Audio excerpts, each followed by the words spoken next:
নমস্কার দর্শকেরা, আজকে শিলচর নিউজ চ্যানেলে আপনাদের সবাইকে স্বাগতম। তো বন্ধুরা, 2-4 দিনের ফসলা অবিরাম বৃষ্টিপাতের ফলে বাড়ছে বরাক নদীর জল। দেখুন কিভাবে বৃদ্ধি পাচ্ছে আমাদের বরাক নদীর জল, কিভাবে অগ্নিগর্ভ রূপ ধারণ করছে আমাদের বরাক নদী। দর্শকেরা, এভাবে যদি অবিরাম বৃষ্টিপাত হতে থাকে তাহলে আবারও প্লাবিত হতে পারে আমাদের বরাক উপত্যকা, আবারও বিচ্ছিন্ন হতে পারে যোগাযোগ ব্যবস্থা। অবিরাম বৃষ্টিপাতের ফলে দেখুন কিভাবে বাড়ছে বরাক নদীর জল, দেখুন কিভাবে তলিয়ে যাচ্ছে একটি নৌকা। দর্শকেরা, জল নিষ্কাশনের সঠিক ব্যবস্থা না থাকায় দেখুন কিভাবে প্লাবিত হচ্ছে আমাদের শহর শিলচর, বিচ্ছিন্ন হচ্ছে যোগাযোগ ব্যবস্থা।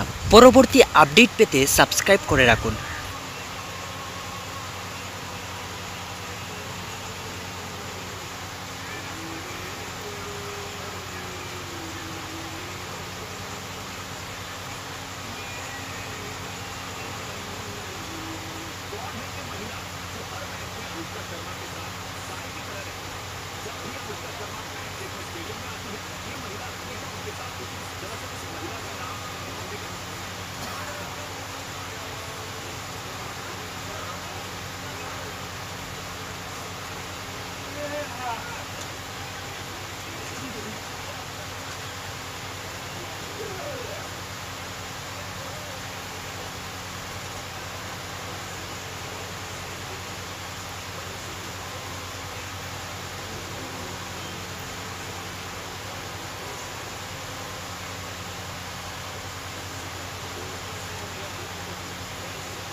Ne?